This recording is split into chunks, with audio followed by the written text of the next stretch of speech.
As a result of shifts in demographics, market conditions, and policy changes over time, and particularly as we look ahead under the full implementation of the Affordable Care Act, the role of California's public sector in purchasing and arranging health insurance for its residents is on the rise.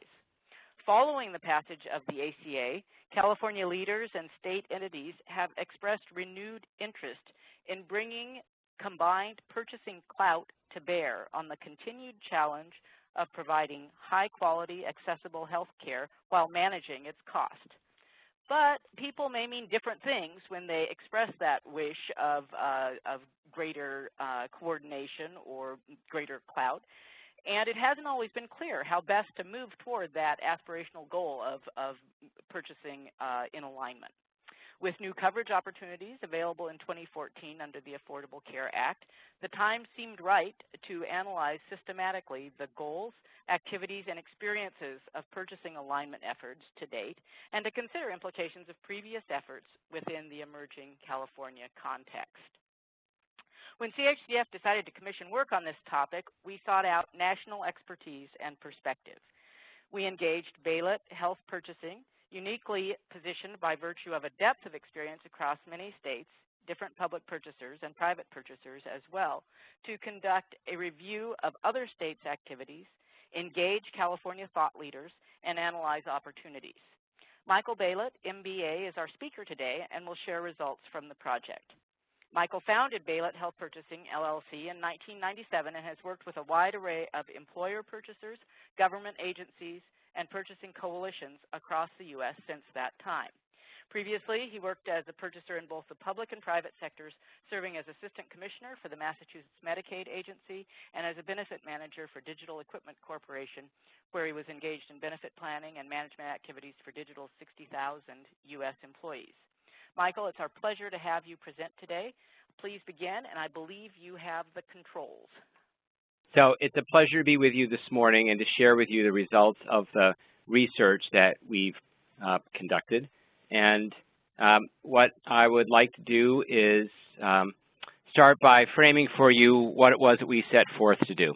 So we tried to answer the question whether California's three large state healthcare purchasers, those being the HCS for the Medi-Cal program, CalPERS, and Covered California, could coordinate their buying activity in a manner that might lower costs and or otherwise improve the value of their purchasing activities.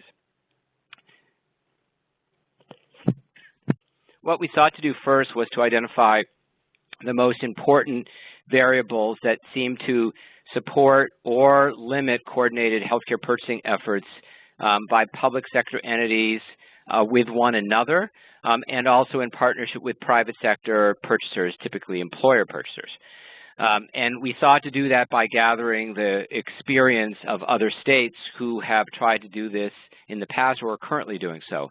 We then looked at California's public sector purchasing opportunities to see how they lined up relative to the success factors and the barriers confronted in other states, and then finally to identify a framework for enhancing purchasing coordination and effectiveness.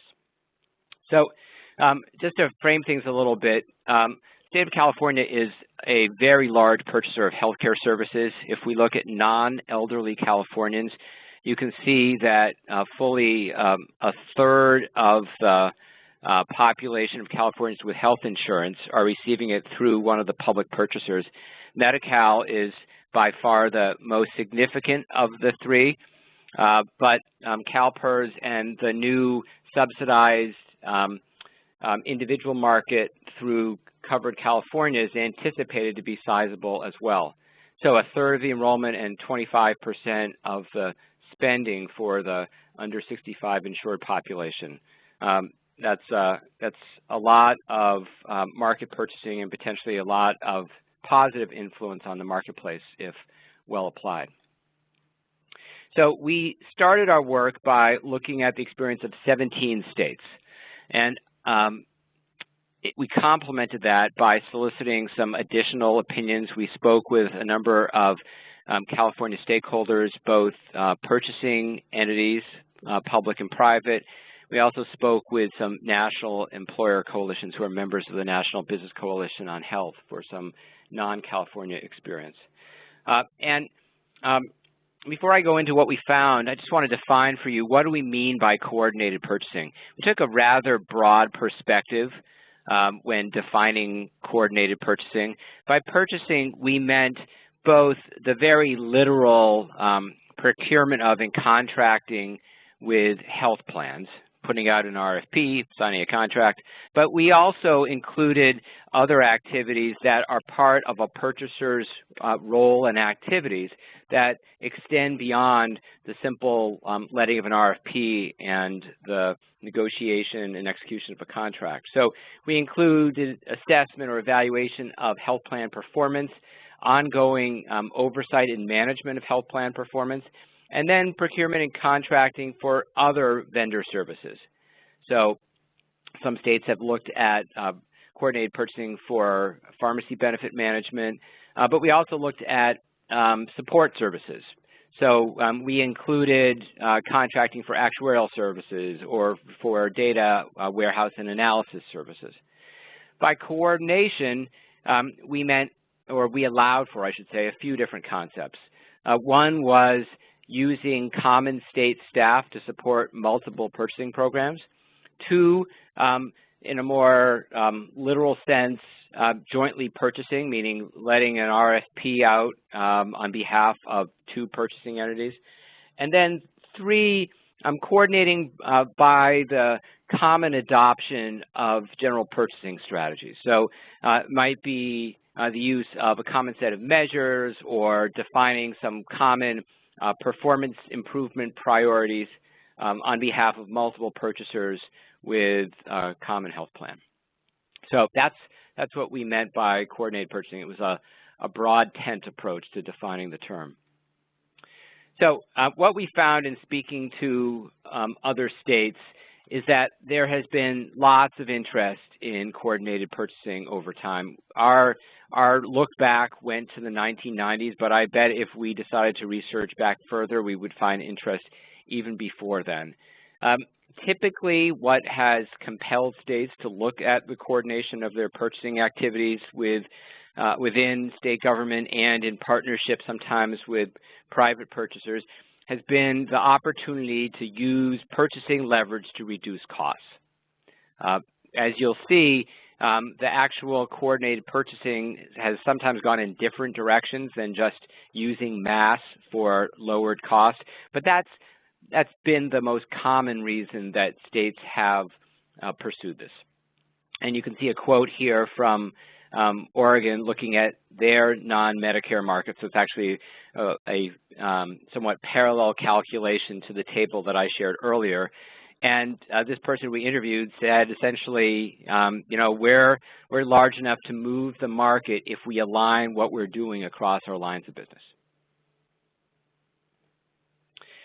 What we found is that oftentimes the initiation of coordinated purchasing activity came from the governor's office. And here are a few quotes from some of our interviews. Governors played a big role in this. You can see from Minnesota, Governor Pawlenty, a former governor of Minnesota, quote, came into office wanting the state to be a change agent through purchasing. And so this became a priority and garnered lots of attention because of that governor's focus. But you can see that the same from other states here. And clearly there are some governors who come into office for whom health care, health policy is a high priority, and for others for whom it's not. But when there is a governor who says, I really care about health care and I want to think about how we're spending our taxpayer dollars on health care, then that can frequently be the impetus for some attention to coordinated purchasing. I don't want to suggest, though, that the only way that coordinated purchasing occurs is when there is an activist governor on the topic. We identified other states where coordinated purchasing and interest in it began someplace else. So, for example, in Nevada, the state Medicaid agency director and the director of the Public Employee Benefits Program on their own engaged in conversation to talk about how they might be able to further their respective aims by coordinating their purchasing activity. And in Kansas, their efforts in this direction really came from legislative leadership. There was support from the executive branch, but that's not where the work initiated. It really initiated in their legislature. So while governors frequently play a major role, it's not the only path. What we found when looking at coordinated purchasing is that the activities fell into two general categories. One was very operational, and that involved contracting with a common set of health plans or, as you can see here, pharmaceutical benefits managers, or sharing personnel who would support more than one public agency program. So this is what we're describing as operational coordination. A lot of the other coordination, I would say there's even more in the second category, is more strategic. And it's alignment of performance expectations, performance measures, performance incentives, in a way that's meant to amplify what would otherwise be the individual efforts of the purchasing agencies or the employer purchaser. So the states here, and you can see them listed, have tried to come up with or agree upon a common agenda regarding the performance of their contracted health plans or health plans and providers, and tried to use aligned specifications and expectations as a means to advance change.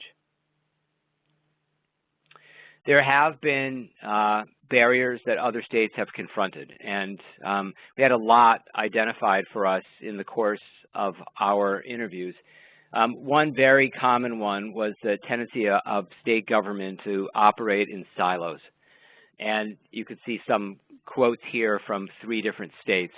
A number of people spoke to how difficult it is to break down the silos, to get independent agencies or other public entities to work with one another or to work with employer purchasers. I did not ascribe the source to the third quote here for not wanting to get anybody into hot water, but I love this last quote about coordination putting the cold hand of conformity on innovation. And this quote, "I don't want to give up my freedom," I think is something that is experienced by a lot of agency executives who are afraid that coordination is not only going to take up a lot of time, but it's going to limit things that they would want to do independently. Some other barriers that were identified, mission, values, and program priorities. If you are purchasing for the Medi-Cal program and there are a wide array of subpopulations with specific both healthcare and social service needs, your priorities, your mission as a purchaser may look different than it will be if you're buying for state employees and retirees, as CalPERS does, or as large corporate purchasers do. And because the populations are different, their needs are different. It's frequently the case that the law that governs the purchasing activity, at least for public agencies, is quite different. The rates of payment vary, as you know, significantly in California based on the payer, and that has resulted, I would say, as notably in California as in any other state, in distinct provider networks. And having distinct provider networks, and I'll also note having distinct health plans makes coordination more challenging than it might otherwise be. And then finally, a number of agencies that we interviewed spoke to the demands placed on them right now, and the fact that trying to coordinate purchasing is adding another task on top of a pretty strained workforce that's got a heavy workload, particularly right now. So despite the fact that there are barriers, and barriers that can be daunting, states have been quite active in trying to coordinate. And One of the ways that they've tried to coordinate has sometimes been to structurally reorganize state government. And we noted 3 separate types of structural change strategies. One has been to consolidate agencies. 4 states that we interviewed, Washington, Georgia, Kansas, and Oregon, have all done this, where they tried to centralize their purchasing activity in order to address the problem of silos. So rather than try to get the silos to connect, they knocked over the silos and put everybody into one house, so to speak. The second strategy has been to create something of a formal or sometimes informal structure by which independent purchasers come together. We highlight in detail in the brief the work that Minnesota's done, and work that interestingly has carried over 4 separate administrations in Minnesota, including governors of both parties. But there's been an ongoing body, different names under every administration, but some body that convenes specifically for the purposes of coordination. And then finally, there are less formal work groups and staff level interaction, and I shared with you the example from Nevada, where really just at the impetus of 2 program directors, there was initiation of some coordination activity.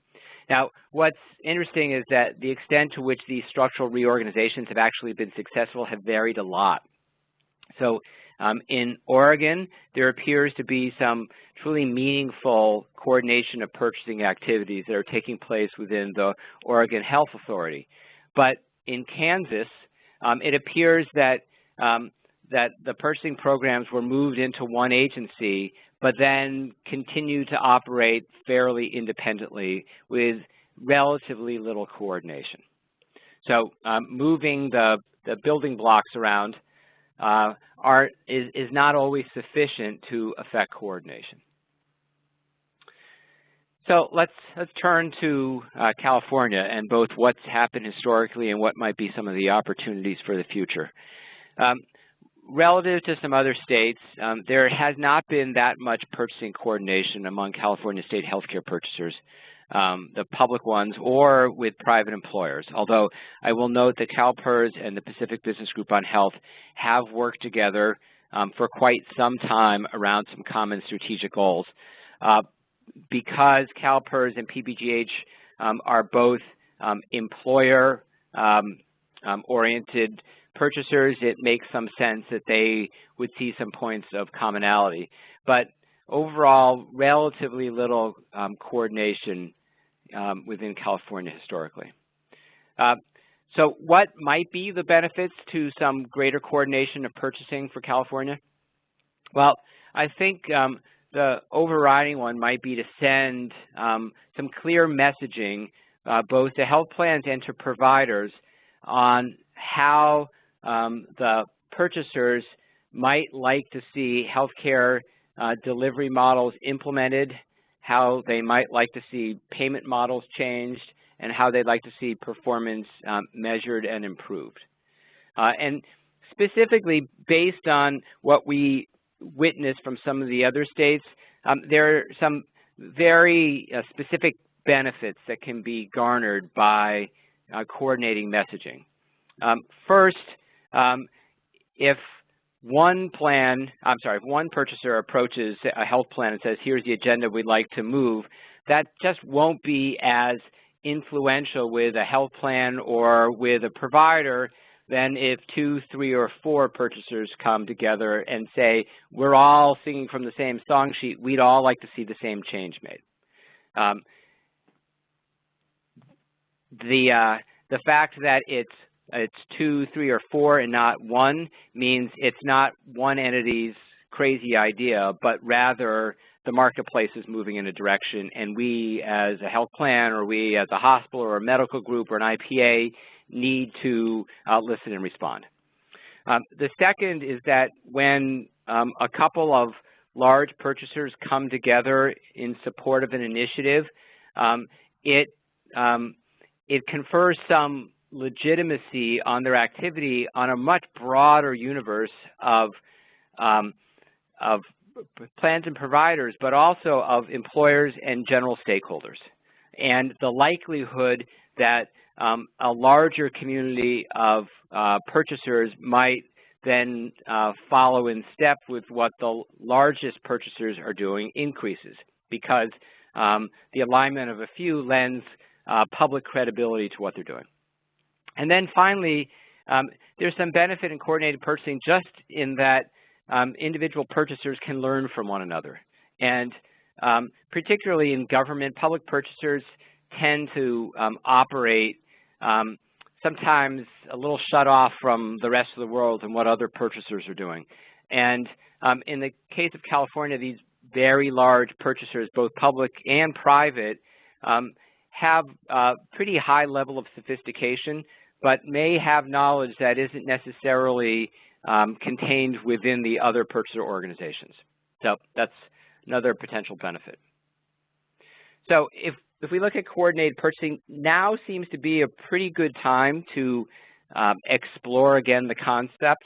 And our rationale is as follows. One, the work done last year by the Let's Get Healthy California Task Force and the current state innovation model planning activity that's being done with a grant from CMS are giving cause for stepping back and looking at how does California advance broad system change in a way that will enhance value.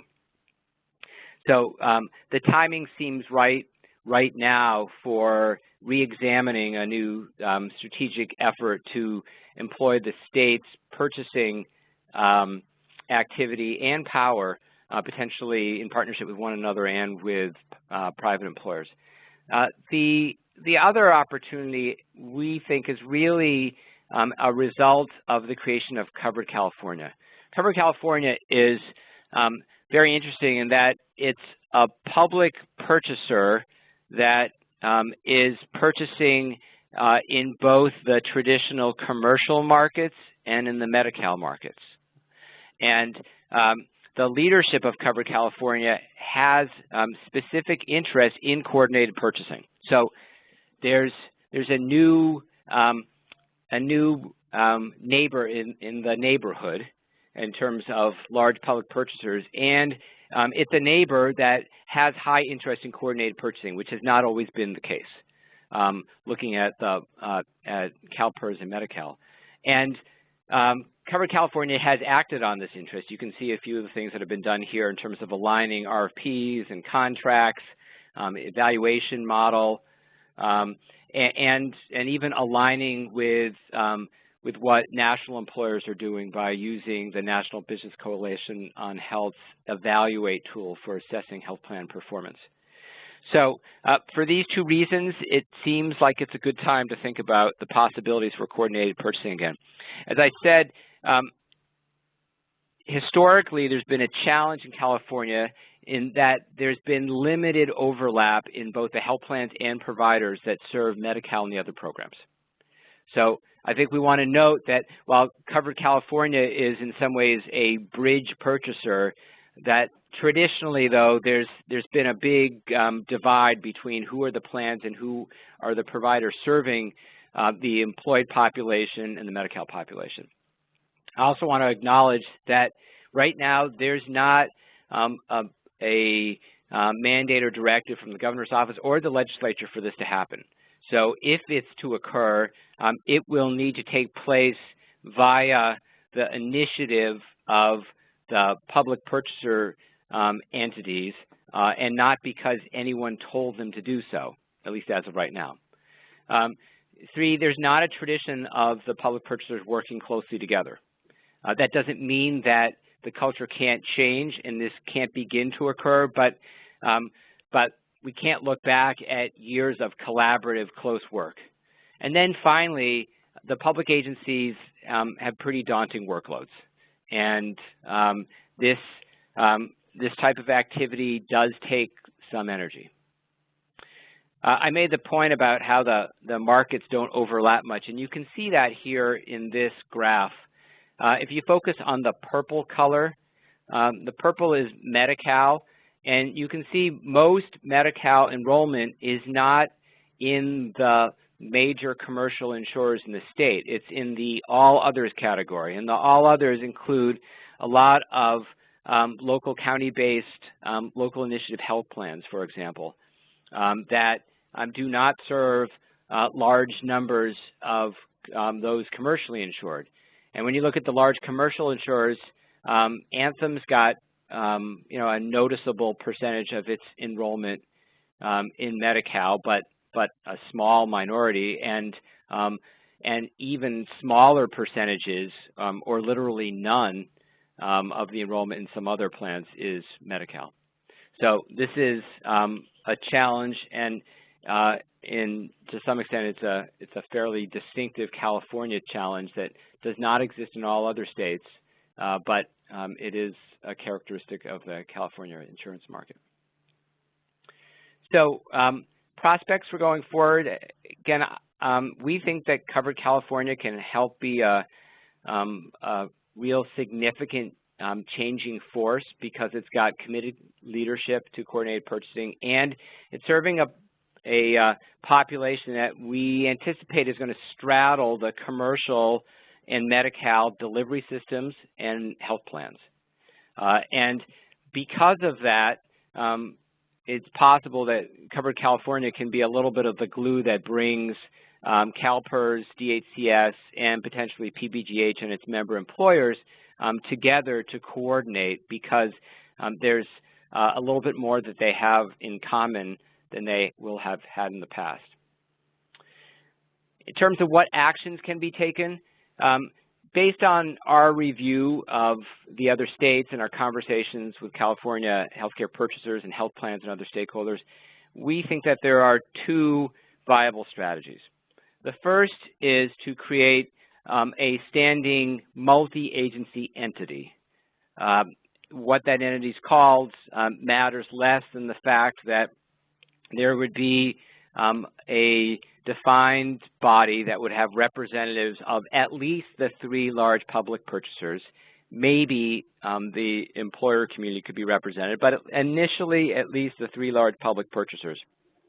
And they would convene on a regular basis with a defined agenda of looking at opportunities to align their purchasing activities in order to benefit their collective shared interests.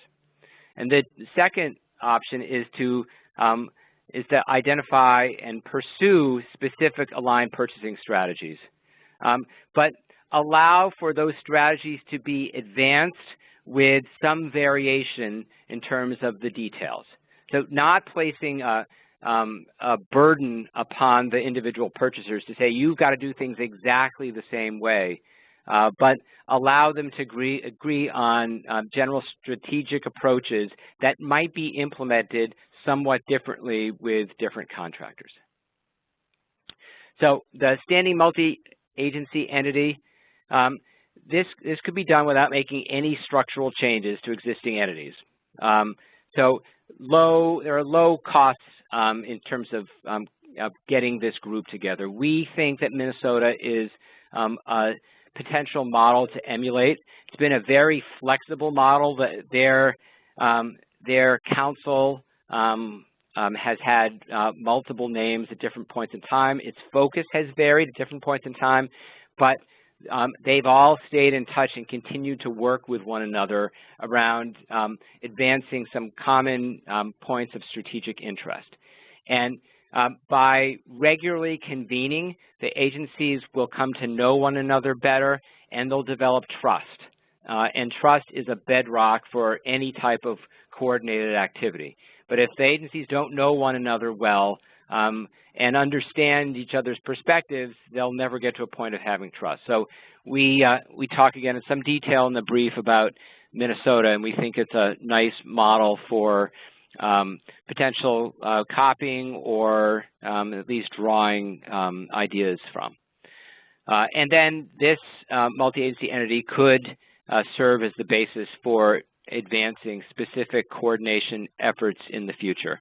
And so if we look at these two potential strategies, this one might be viewed as the first step. before the second one, which is actually aligning purchasing strategies with some allowed individual variation. So this is not about necessarily looking at joint purchasing. It's not necessarily a common RFP between any two or more purchasers. But instead, it's identifying what are the strategies that the purchasers want to advance, and then using their purchasing activity, which is both RFPs and contracting, but it's also ongoing communications and messaging and priority setting with contractors. Here are a few ideas in terms of where such alignment could occur. First, on measure sets, common measure sets to evaluate medical group or IPA performance, maybe attaching performance incentives to some common measures across all the purchasers.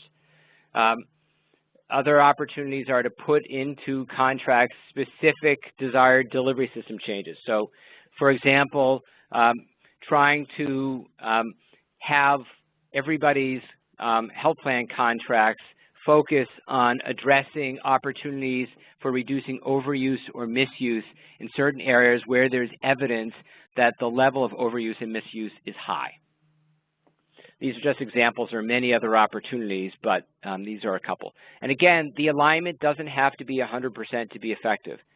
So it might be that if the employer community participates as well, the private employer community, let's say that there might be alignment among 4 entities on one priority, but alignment on just 2 entities on another priority. That's still potentially influential and positive in terms of influencing increased value being delivered by the delivery system. So in conclusion, coordinated purchasing is technically not difficult, but we've seen states struggle with it, and typically that's because there's not sufficient leadership and investment of time and attention.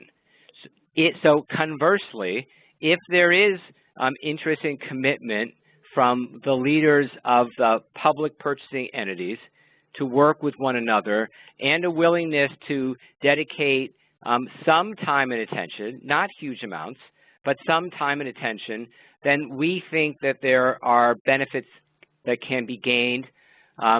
This is not something that requires advanced engineering. It's simply leadership, time, and attention. And if there's a willingness and interest in pursuing it, we think that benefits can be reaped.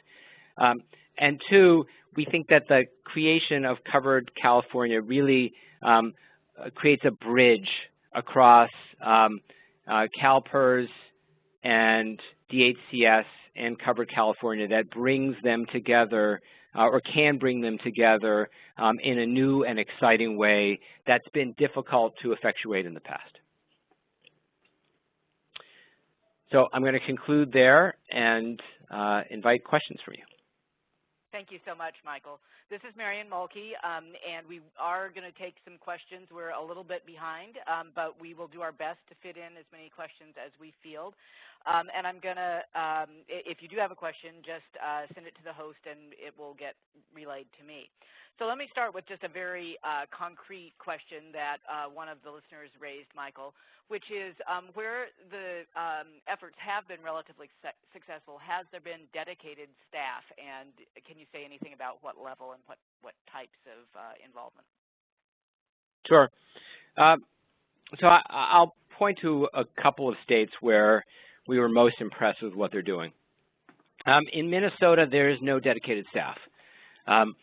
That being said, there are staff who have been tasked with helping to staff the activities of this coordinating body, whatever name it's assumed at a certain point in time.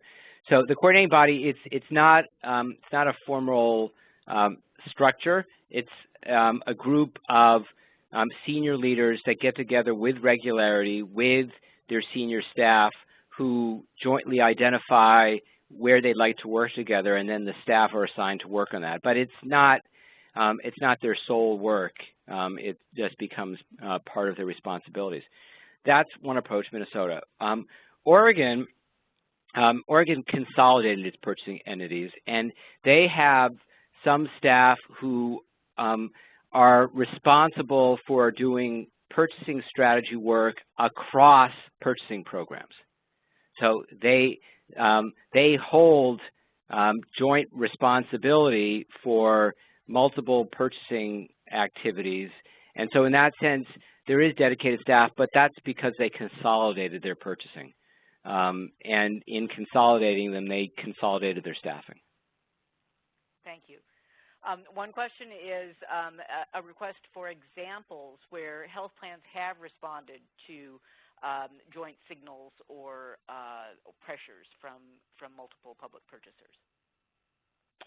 So we didn't interview any health plans about this, but I can just share from my broader experience that it's quite clear that when health plans get a message from a leading customer, that message is usually heard. And if they get the same message from multiple leading customers, then it's really heard. And that's just been an observation that I've had, over many years. So any of these purchasers, the 3 public purchasers and the private employer purchasers, they're all large enough to obtain the attention of their contracted health plans and in some cases of the providers. The attention will be and is amplified, though, when they're speaking with one voice. Thanks. Here's a question that I wish I had asked perhaps a little sooner in the project. Did you consider the University of California as a potential public sector purchasing partner? And I might add to that, if not, and I think the answer is not since I was with you through this project, are you aware of places where the university system, state universities, have coordinated with other public sector purchasers, and or are you aware of obstacles that are unique to those systems?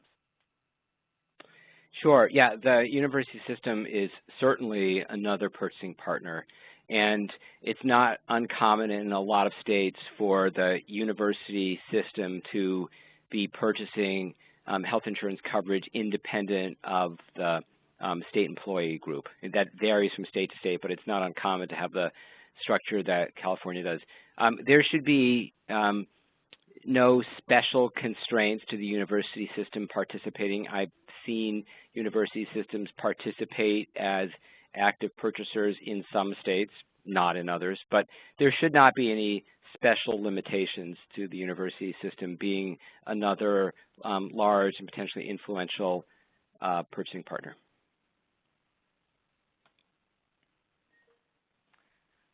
Thank you.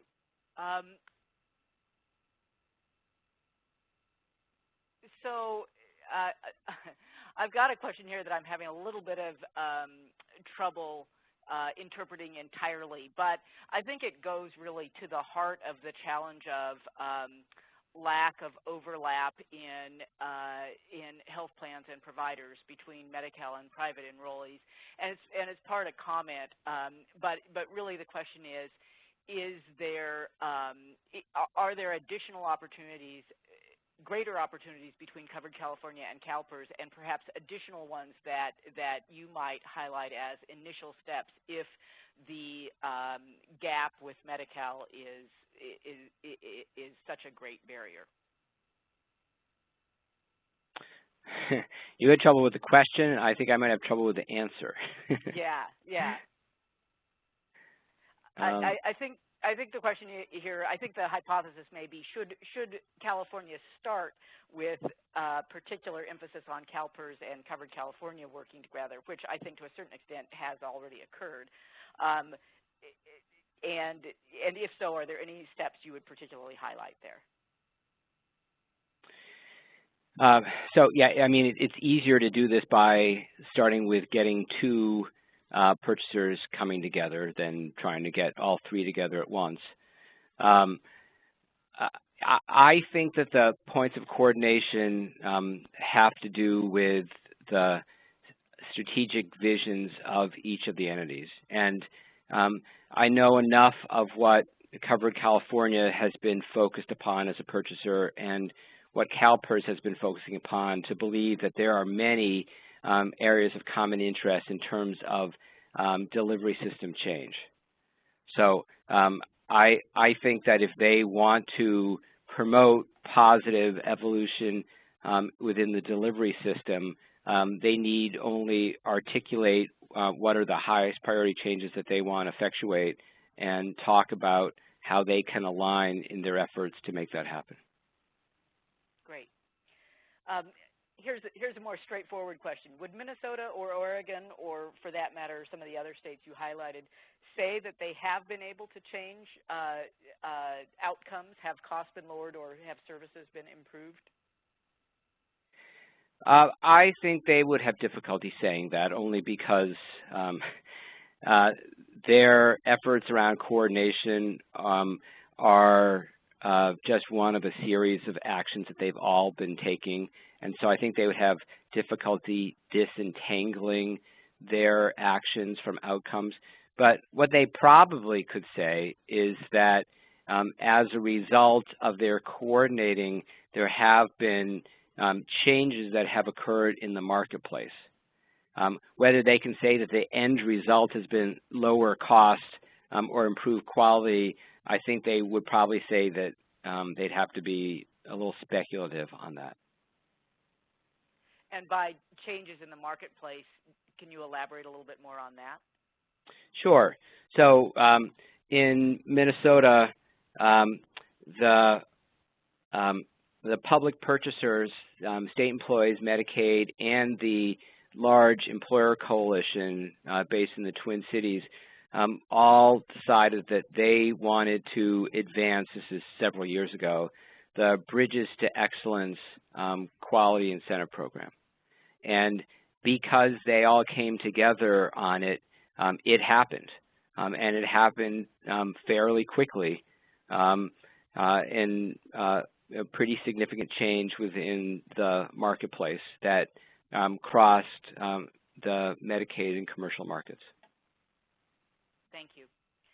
One question here goes to the initiating factors for purchasing alignment activities or coordination. And you talked some about governors initiating in some cases, legislative action. This question goes to whether in some cases it may have been private sector purchasers or community-based organizations or movements that had influence. Do you have any examples where that might have been the case? No, to be honest. I didn't see that, at least in any of the states that we studied. Now, I was also speaking primarily to state agency staff, so maybe they have a little bias in terms of describing the origin of things to me. But I didn't hear that.